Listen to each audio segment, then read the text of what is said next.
شراک ہسپتال میں بے ہوش پڑا ہے چیف، اس لیے آپ کو کال کیا ہے، باربرا نے کہا۔ ہاں، مجھے اطلاع ملی ہے کہ اسے کار میں بے ہوش کیا گیا ہے، لیکن کیا ہوا ہے میں تو اس کے ہوش میں آنے کے انتظار میں تھا، چیف نے اس پر نرم لہجے میں کہا۔ تو باربرا نے فارمولا حاصل کرنے سے لے کر اب تک کے سارے واقعات تفصیل سے بتا دیے۔ او تم پاکیشا سیکرٹ سروس سے ٹکرا گئی ہو، او ویری بیڈ۔ یہ تو انتہائی خطرناک لوگ ہیں، دوسری طرف سے کہا گیا۔ ہوں گے خطرناک باس، لیکن باربرا نے انہیں ہر قدم پر شکست دی ہے۔ اب بھی اصل فارمولا میرے پاس موجود ہے، اور سب سے بڑی بات تو یہ ہے کہ انہیں میرے بارے میں کچھ بھی علم نہیں ہے۔ میں نے آپ کو اس لیے کال کیا ہے کہ اب اس فارمولے کو آپ تک کیسے پہنچایا جائے، میں خود آؤں یا کسی کوریئر سروس کے ذریعے بھجواؤں، باربرا نے بڑے فاخرانہ لہجے میں کہا۔ تم اسے فرانس کے سفارت خانے میں تھرڈ سیکرٹری ہائٹ تک پہنچا دو، میں اسے فون کر کے کہہ دیتا ہوں، وہ سفارتی بیگ کے ذریعے اسے یہاں پہنچا دے گا۔ دوسری طرف سے کہا گیا۔ اوکے باس، میں کل صبح فارمولا اس تک پہنچا دوں گی، باربرا نے کہا۔ اور سنو، اب تک انہوں نے تمہارے خلاف اس لیے کام نہیں کیا ہوگا کہ تم نے فارمولا فرانس بھجوایا تھا، لیکن اب اگر انہیں علم ہو گیا کہ فارمولا تمہارے پاس ہے تو وہ تمہارے پیچھے لگ جائیں گے، اس لیے انتہائی محتاط رہنا۔ میں نہیں چاہتا کہ برائٹ ایجنسی ایک ذہین ایجنٹ سے محروم ہو جائے، چیف نے کہا۔ آپ بے فکر رہیں چیف، وہ مجھ تک کسی صورت بھی نہیں پہنچ سکتے، باربرا نے کہا۔ اوکے، کل یہ فارمولا سفارت خانے پہنچا دینا، اس کے بعد تم سیدھی فارغ ہو جاؤ گی، چیف نے کہا، اور اس کے ساتھ ہی رابطہ ختم ہو گیا۔ تو باربرا نے ریسیور رکھ کر اطمینان بھرا طویل سانس لیا۔ اسی لمحے دروازہ کھلا اور رچمنڈ اندر داخل ہوا۔ کیا ہوا؟ تمہارا چہرہ بتا رہا ہے کہ کوئی خاص بات ہو گئی ہے، باربرا نے چونک کر کہا۔ ہاں، عمران اور اس کے ساتھیوں کو فارمولے کے نکلی ہونے کا علم ہو گیا ہے، اور انہیں یہ بھی احساس ہو گیا ہے کہ ان کی فون کالز چیک ہو رہی ہیں، اس لیے فرانکو نے فوراً وہ کمرہ چھوڑ دیا ہے اور وہ اسپیشل پوائنٹ پر چلا گیا ہے۔ اس نے مجھے اطلاع دی ہے، رچمنڈ نے کرسی پر بیٹھتے ہوئے کہا۔ تو پھر کیا ہوا؟ فرانکو کے بارے میں وہ کچھ بھی نہیں جانتے، اور اگر کچھ جانتے بھی ہوں گے تو وہ اس زیرو پوائنٹ کے بارے میں کچھ نہیں جانتے۔ میری ابھی چیف سے بات ہو گئی ہے، چیف نے کہا ہے کہ میں فارمولا کل صبح فرانس کے سفارت خانے کے تھرڈ سیکرٹری ہائٹ تک پہنچا دوں، پھر میں فارغ ہو جاؤں گی، باربرا نے کہا۔ او واقعی یہ بہترین اسکیم ہے، اس طرح واقعی فارمولا وہاں بھی پہنچ جائے گا اور کسی کو معلوم بھی نہیں ہو سکے گا، رچمنڈ نے باربرا کے ساتھ اس بات میں سر ہلاتے ہوئے کہا۔ لیکن مادام، کیوں نہ فارمولا ابھی اس تھرڈ سیکرٹری تک پہنچا دیا جائے تاکہ ہم فارغ ہو جائیں، رچمنڈ نے کہا۔ نہیں، فارمولا یہاں محفوظ رہے گا، اور ویسے بھی میں یہاں انجلینا اسمتھ ہوں، باربرا نہیں ہوں، اس لیے اس روپ میں کوئی بھی مجھے پہچان نہیں سکتا، باربرا نے جواب دیا۔ تو پھر مجھے اجازت ہے، رچمنڈ نے کہا۔ تم نے اب ان لوگوں کی نگرانی کرنی ہے، مجھے یقین ہے کہ یہ لوگ اب ہمیں ٹریس کرنے کی کوشش کریں گے، اور باقی لوگوں کی بات چھوڑو، کسی کو یہ معلوم نہیں ہے کہ میں کہاں ہوں، لیکن تمہیں یہ معلوم ہے، اس لیے اگر یہ لوگ تم تک پہنچ گئے تو پھر آسانی سے مجھ تک پہنچ جائیں گے، باربرا نے کہا۔ مجھ تک وہ کیسے پہنچ سکتے ہیں؟ میرے بارے میں تو انہیں کچھ معلوم نہیں ہے، اور نہ ہی میں اب تک کسی موقع پر اسکرین پر آیا ہوں، رچمنڈ نے جواب دیا۔ یہ انتہائی خطرناک لوگ ہیں، اس لیے کسی بھی صورت تم تک پہنچ سکتے ہیں، اس لیے بہتر یہی ہے کہ جب تک فارمولا تھرڈ سیکرٹری تک نہیں پہنچ جاتا تم بھی یہیں رہو، باربرا نے کہا۔ ٹھیک ہے، جیسے آپ کا حکم، رچمنڈ نے مسکراتے ہوئے کہا۔ تو باربرا اس کے مسکرانے پر بے اختیار ہنس پڑی۔ مجھے معلوم ہے کہ تم کیوں مسکرا رہے ہو، اور جب پروفیسر اسمتھ بھی یہاں موجود نہ ہو تو اس کی بیوی بیچاری اکیلے کیسے رہ سکتی ہے، باربرا نے کہا۔ تو رچمنڈ بے اختیار کھلکھلا کر ہنس پڑا۔ وے برج ایک مضافاتی کالونی تھی، عمران اور اس کے ساتھی سیدھے ٹیکسیوں میں سوار ہو کر ہوٹل سے وے برج پہنچے تھے۔ یہاں پہلے ہی چوک پر انہوں نے ٹیکسیاں چھوڑ دیں اور پھر پیدل آگے بڑھنے لگے۔ سڑک پر کاروں کی اچھی خاصی تعداد رواں دواں تھی، کالونی خاصی گنجان آباد تھی، اور پھر انہوں نے جلد ہی ہارڈ ڈاک لین تلاش کر لی۔ اس میں 12 نمبر کوٹھی کا پھاٹک بند تھا، اور باہر ستون کی نیم پلیٹ پر رچرڈ کی نام کی پلیٹ موجود تھی۔ آؤ سڑک پر چل کر ٹہلتے ہیں، تنویر اور صفدر آ جائیں، اس بارے میں پھر سوچیں گے، عمران نے کہا، اور آگے بڑھ گیا، اور پھر وہ ہارڈ ڈاک لین سے نکل کر مین سڑک پر آ کر ایک سائڈ پر بنے ہوئے چھوٹے سے گارڈن میں ٹہلنے لگے، جیسے وہ اس علاقے کے رہنے والے ہوں اور ویسے ہی چہل قدمی کے لیے ادھر آ نکلے ہوں۔ نیم پلیٹ تو موجود ہے، لیکن فون نمبر کو کیا ہو گیا ہے، جولیا نے کہا۔ میرا خیال ہے عمران صاحب کہ اس نمبر کے فون میں کوئی خصوصی کام دکھایا گیا ہے، کیپٹن شکیل نے کہا۔ وہ کیا؟ عمران نے چونک کر کہا۔ ویسے یہ فون نمبر ایکسچینج سے الاٹ نہیں کیا گیا، لیکن انہوں نے شاید کوئی نہ کوئی چکر کھیل کر اپنے نئے ورکنگ آرڈر پر رکھا ہوا ہے۔ پاکیشا میں میرے ایک دوست کے ساتھ تکنیکی طور پر خود بخود ایسا ہو گیا تھا کہ جب فون نمبر ملایا جاتا تو یہی ٹیپ چل پڑتی کہ یہ نمبر کسی کے استعمال میں نہیں ہے، لیکن جب اس کے فون کرنے سے پہلے حرف کو ڈبل پریس کیا جاتا تو فون کال مل جاتی تھی۔ میرا خیال ہے کہ یہاں بھی کوئی ایسا ہی تکنیکی کھیل جان بوجھ کر کھیلا گیا ہے، کیپٹن شکیل نے کہا۔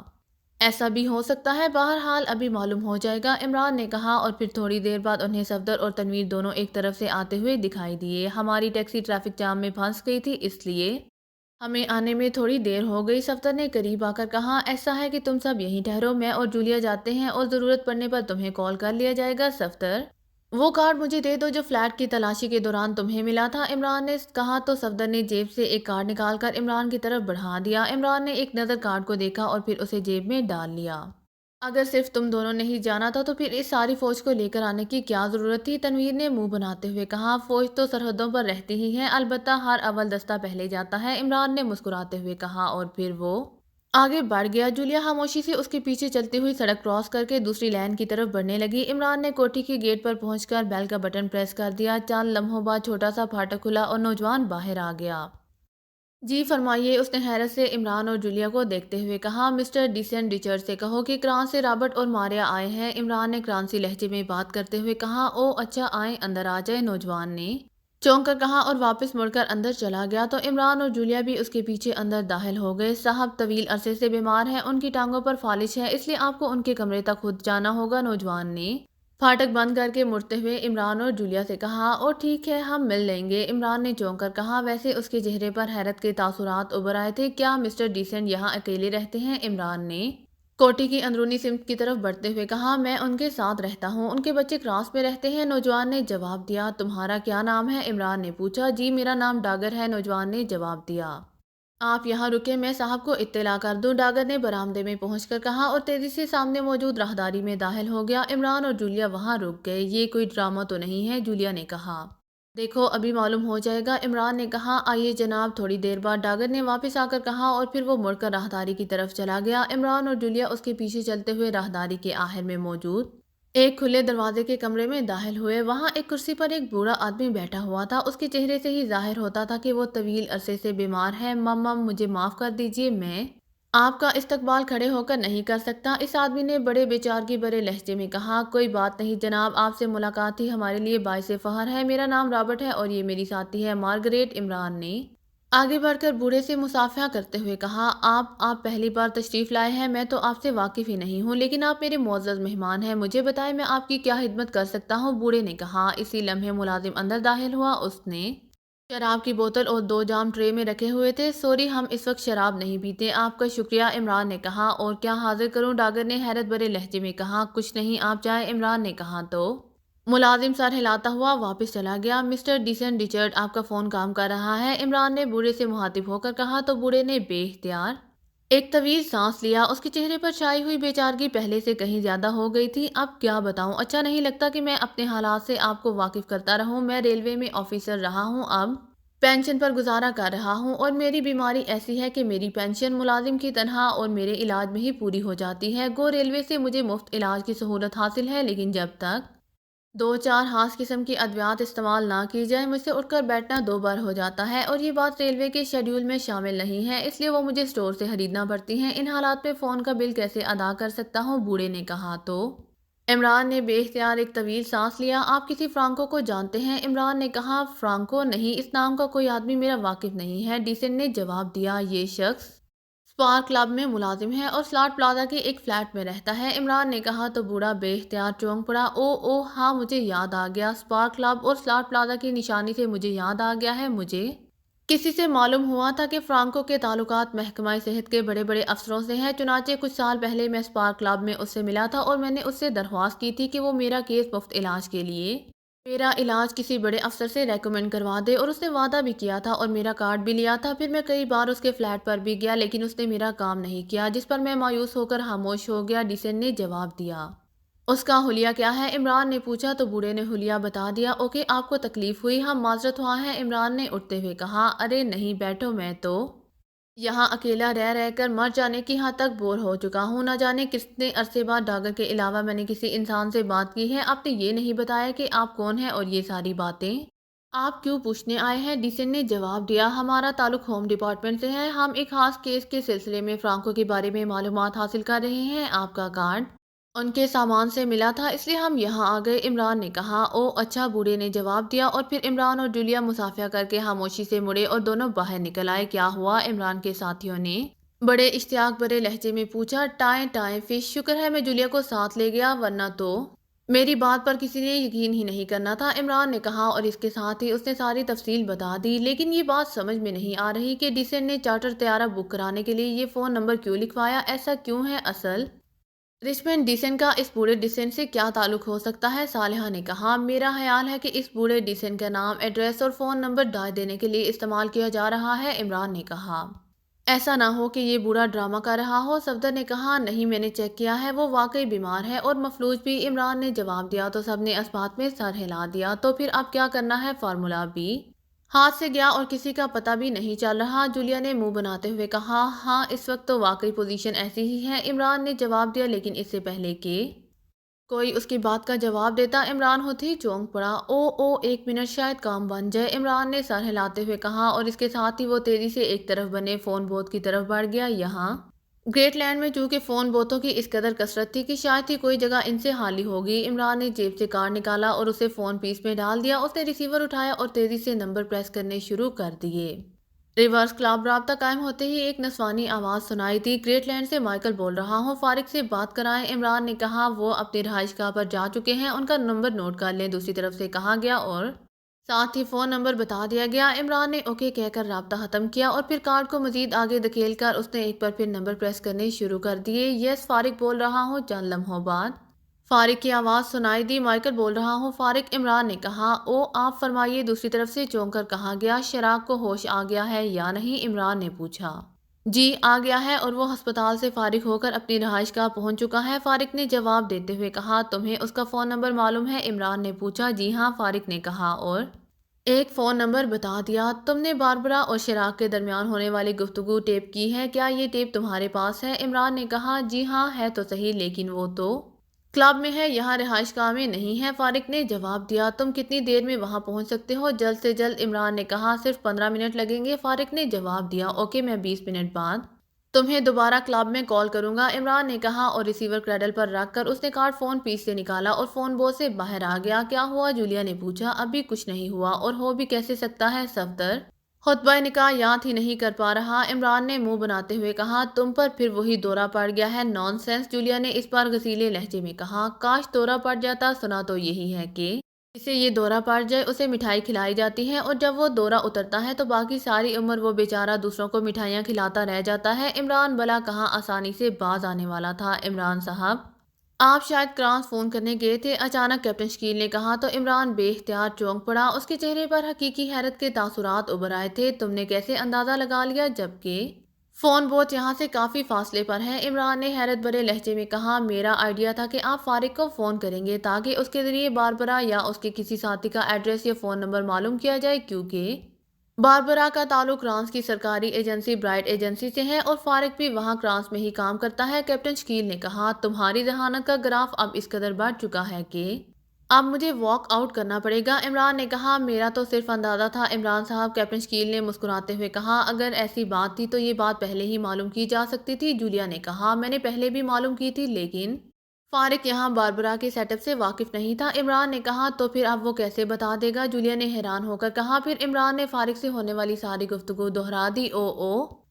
تو تم باربرا کی آواز اور لہجہ سننا چاہتے ہو تاکہ اس کے ذریعے شراک سے اس کا یہاں ایڈریس معلوم کر سکو؟ ویری گڈ، تم واقعی جینیس ہو، جولیا نے بڑے تحسین آمیز لہجے میں کہا۔ مطلب ہے کہ مکمل ستیہ ناش ہو گیا؟ عمران نے جولیا کی تعریف پر خوش ہونے کی بجائے الٹا منہ بناتے ہوئے کہا۔ کیا مطلب؟ جولیا نے حیران ہو کر کہا، تم نے مجھے جینیس کہہ دیا ہے، اور مجھے معلوم ہے کہ جینیس سے لوگ اور لڑکیاں اس طرح دور بھاگتی ہیں جیسے چھوت کی بیماری سے لوگ دور بھاگتے ہیں۔ عمران نے رو دینے والے لہجے میں کہا، تو سب اس کی بات سن کر بے اختیار ہنس پڑے۔ تم ہوتی تو کہتے رہتے ہو کہ انتہائی عقل مندی اور حماقت کی حدیں آپس میں ملتی جلتی ہیں، جولیا نے مسکراتے ہوئے کہا۔ وہ تو میں تنویر کے بارے میں کہتا رہتا ہوں کہ وہ سرحد پار جا چکا ہے، میں تو ابھی سرحد کی اس عقل مندی والی سائٹ پر ہوں، ورنہ تم مجھے جینیس نہ کہتی۔ تم خود سوچو، تم نے کبھی تنویر کو جینیس کہا ہے؟ عمران نے کہا۔ تو سب ایک بار پھر ہنس پڑے۔ ویسے تمہاری تعریف کرنا بھی ایک عذاب ہے، ٹھیک ہے، تم دنیا کے سب سے بڑے احمق ہو، جولیا نے جلائے ہوئے لہجے میں کہا۔ سن لی تنویر اپنی تعریف، ہاں سینہ پھلائے پھرتے رہتے ہو، عمران نے کہا۔ تو سب ایک بار پھر ہنس پڑے۔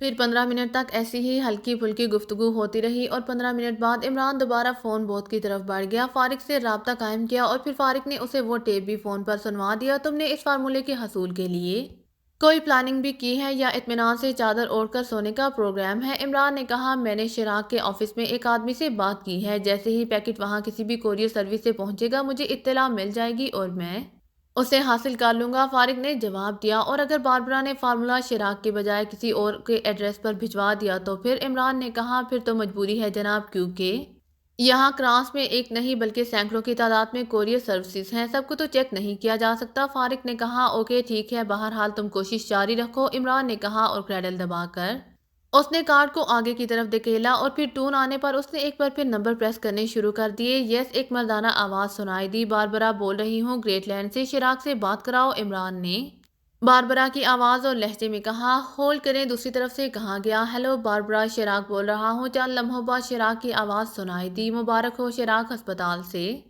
صحیح سلامت گھر پہنچ کے ہوگے نا؟ عمران نے قدرے بے تکلفانہ لہجے میں کہا، کیونکہ اس نے شراک کے لہجے میں بے تکلفی کا عنصر محسوس کر لیا تھا۔ شکریہ، لیکن اس فارمولے کا کیا ہوا؟ شراک نے کہا، وہ میں نے حاصل کر لیا ہے، لیکن اب میں سوچ رہی ہوں کہ اسے کس طرح کرانس پہنچاؤں، اس لیے میں نے فون کیا ہے۔ عمران نے کہا، ہاں واقعی اب بے حد محتاط رہنا ہوگا میرے ساتھ۔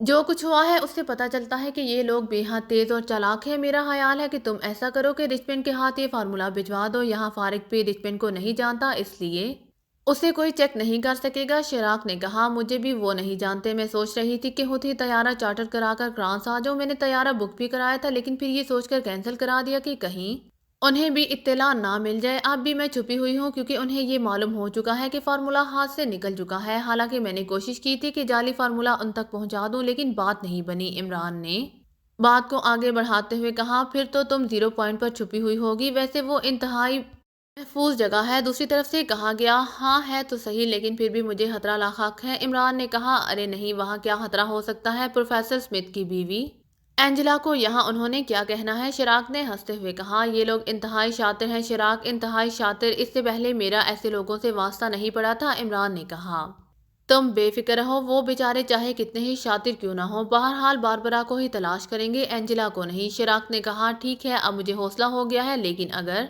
انہوں نے کسی طرح تلاش کر لیا تھا واقعی مسئلہ بن جائے گا۔ عمران نے کہا، تم ان کی نگرانی نہیں کرا رہی؟ شراک نے کہا، نگرانی کرانے پر تو ساری باتوں کا علم ہوا تھا، لیکن پھر انہیں نگرانی کا علم ہو گیا، اس لیے میں نے نگرانی ہٹا لی ہے، ورنہ ایک آدمی بھی ان کے ہاتھ لگ جاتا تو وہ آسانی سے مجھ تک پہنچ جاتے۔ عمران نے کہا، رچمنڈ کو کہہ دو کہ وہ نگرانی کرائے، لیکن مجھے معلوم ہے کہ تم اکیلی 0 پوائنٹ پر نہیں رہ سکتی، لازماً رچمنڈ کو بھی وہاں تم نے رکھا ہوا ہوگا۔ شراک نے بڑے شرارت بھرے لہجے میں کہا، ارے ارے، ایسی بات نہیں ہے، رچمنڈ کو تو اس کالونی کا علم بھی نہیں ہوگا۔ عمران نے کہا، کیا کہہ رہی ہو؟ اور وہ بھی مجھ سے کہہ رہی ہو، جبکہ مجھے معلوم ہے کہ ریجنٹ کالونی کی یہ پروفیسر اسمتھ والی کوٹھی کا سارا پلان ہی رچمنڈ کا ہے، تم نے خود مجھے بتایا تھا۔ دوسری طرف سے کہا گیا، بہرحال چھوڑو اس بات کو، میرا خیال ہے کہ کل خود میں کرانس آ جاؤں۔ عمران نے کہا، جیسے مناسب سمجھو کرو، لیکن ہر لحاظ سے محتاط رہنا۔ دوسری طرف سے کہا گیا، اوکے ٹھیک ہے، گڈ بائے، عمران نے کہا، اور ریسیور رکھ کر اس نے کارڈ نکال کر اسے واپس جیب میں ڈال لیا۔ اس کے چہرے پر کامیابی کی چمک موجود تھی۔ وہ فون بوتھ سے باہر آ گیا۔ کوئی بات بنی؟ عمران صاحب، صفدر نے کہا، ہاں، ایک 0 پوائنٹ سامنے آیا ہے اور یہ ریجنٹ کالونی میں ہے اور کسی پروفیسر اسمتھ کے نام سے ہے۔ باربرا وہاں پروفیسر اسمتھ کی بیوی اینجلا کے روپ میں کیموفلاج بنی ہوئی بیٹھی ہے، ہو سکتا ہے کہ وہ اب بھی وہاں ہو، اور اگر وہاں نہ بھی ہوئی تو وہاں سے بہرحال اس کے بارے میں معلومات مل جائیں گی۔ عمران نے کہا تو سب نے اس بات میں سر ہلا دیے اور تھوڑی دیر بعد وہ سب ایک بار پھر ٹیکسیوں میں سوار ریجنٹ کالونی کی طرف بڑھے چلے جا رہے تھے۔ باربرا اور رچمنڈ دونوں کمروں میں صوفوں پر بیٹھے شراب پینے میں مصروف تھے۔ کیا بات ہے، آج تمہارا سونے کو جی نہیں جا رہا؟ رچمنڈ نے کہا، میرے دل میں بے چینی اور اضطراب اس قدر ہے رچمنڈ کے کچھ سمجھ نہیں آ رہی، مجھے یوں محسوس ہو رہا ہے کہ جیسے یقینی خطرہ تیزی سے میری طرف بڑھ رہا ہو۔ باربرا نے انتہائی جیدہ لہجے میں کہا، لیکن کیسے؟ یہاں کے بارے میں اول تو سوائے تمہارے اور میرے کسی کو علم نہیں ہے، اور اگر علم ہو بھی جائے تو تم یہاں مسز اینجلا ہو، باربرا تو نہیں ہو، ڈیسن نے جواب دیا۔ بہرحال کچھ بھی ہو، بہرحال ہمیں یہاں سے جانا ہوگا، میں یہاں نہیں رہ سکتی۔ باربرا نے یکلہت اٹھ کر کھڑے ہوتے ہوئے کہا، کہاں جانا چاہتی ہو رچمنڈ؟ ڈیسن نے حیرت بھرے لہجے میں کہا، میرا خیال ہے کہ تمہارے فلیٹ پر چلا جائے۔ باربرا نے کہا تو رچمنڈ کا چہرہ بے اختیار کھل اٹھا۔ ٹھیک ہے، وہاں بھی ہم محفوظ رہیں گے، رچمنڈ نے جواب دیا تو باربرا سر ہلاتی ہوئی بیرونی دروازے کی طرف بڑھ گئی۔ رچمنڈ اس کے پیچھے تھا۔ سنو ڈیوڈ، ہم جا رہے ہیں، اگر کوئی یہاں آئے تو تم نے انہیں یہی بتانا ہے کہ اینجلا کئی روز سے گئی ہوئی ہے، ہمارے بارے میں کسی کو کچھ نہیں بتانا، باربرا نے ڈیوڈ کو بلا کر اسے سمجھاتے ہوئے کہا۔ یس مادام، ڈیوڈ نے کہا تو باربرا باہر موجود اپنی کار کی طرف بڑھ گئی۔ تم اپنی کار میں آؤ گے رچمنڈ، یہاں اسے نہیں چھوڑا جا سکتا، باربرا نے کہا۔ ہاں، رچمنڈ نے کہا، اور تھوڑی دیر بعد دو کاریں یک کے بعد دیگرے کوٹھی سے نکلیں اور دائیں طرف کو مڑ کر آگے بڑھتی چلی گئیں۔ رچمنڈ کی رہائش گاہ گین روڈ پر اسکوائر پلازا میں تھی۔ تھوڑی دیر بعد دونوں کاریں پلازا کی وسیع و عریض پارکنگ میں پہنچ کر رک گئیں۔ باربرا اور رچمنڈ دونوں نیچے اترے اور آگے بڑھتے چلے گئے۔ ہم نے سائٹ پر موجود سیڑھیوں سے اوپر جانا ہے رچمنڈ، لفٹ استعمال نہیں کرنی، باربرا نے کہا۔ وہ کیوں؟ رچمنڈ نے چونک کر حیرت بھرے لہجے میں کہا۔ اس لیے کہ اس طرح ہم استقبالیہ کی نظروں میں آئے بغیر فلیٹ تک پہنچ جائیں گے، باربرا نے کہا۔ او، آپ کا مطلب ہے کہ وہ لوگ یہاں بھی پہنچ سکتے ہیں؟ ایسا ممکن ہی نہیں ہے مادام، رچمنڈ نے ایک طویل سانس لیتے ہوئے کہا۔ تم اسے نہیں سمجھ سکو گے رچمنڈ، جب تک میں فارمولا تھرڈ سیکرٹری کے حوالے نہیں کروں گی مجھے چین نہیں آئے گا۔ جو لوگ پاکیشا سے یہاں فارمولا حاصل کرنے آئے ہیں وہ خاموشی سے بیٹھ تو نہیں جائیں گے، اور سیکرٹ ایجنٹوں کے پاس کسی کو ٹریس کرنے کے ہزاروں راستے ہوتے ہیں، باربرا نے کہا۔ ٹھیک ہے، آپ کے اطمینان کے لیے ایسے ہی صحیح، رچمنڈ ڈیسن نے کہا، اور پھر وہ سائڈ سیڑھیاں چڑھتے ہوئے تیسری منزل پر پہنچ گئے۔ رچمنڈ نے اپنے فلیٹ کا دروازہ کھولا اور جب بلب جلا دیا تو باربرا اندر داخل ہوئی، اس کے پیچھے ڈیسن بھی اندر داخل ہوا اور پھر اس نے دروازہ لاک کر دیا۔ اب آپ بالکل مطمئن ہو جائیں مادام، یہاں کوئی نہیں پہنچ سکتا، ڈیسن نے مسکراتے ہوئے کہا۔ تمہارے نام کی پلیٹ تو باہر موجود نہیں، باربرا نے چونک کر کہا۔ او نہیں مادام، یہ فلیٹ تو میرے نام سے بک ہی نہیں ہے، یہاں میرا نام ڈیسن رچمنڈ نہیں ہے بلکہ راگ ہے۔ عام ایڈریس اور فون نمبر تو میں بوڑھے ڈیسن رچرڈ کا استعمال کرتا ہوں، یہاں کے بارے میں تو سوائے میرے اور میرے اپنے آدمیوں کے اور کسی کو بھی معلوم نہیں ہے، ڈیسن نے کہا۔ تو باربرا نے اطمینان بھرے انداز میں سر ہلا دیا۔ ڈیسن نے شراب کی بوتل نکالی اور ایک پر پھر دونوں شراب نوشی میں مصروف ہو گئے۔ وہ فارمولا آپ کے پاس ہے نا مادام؟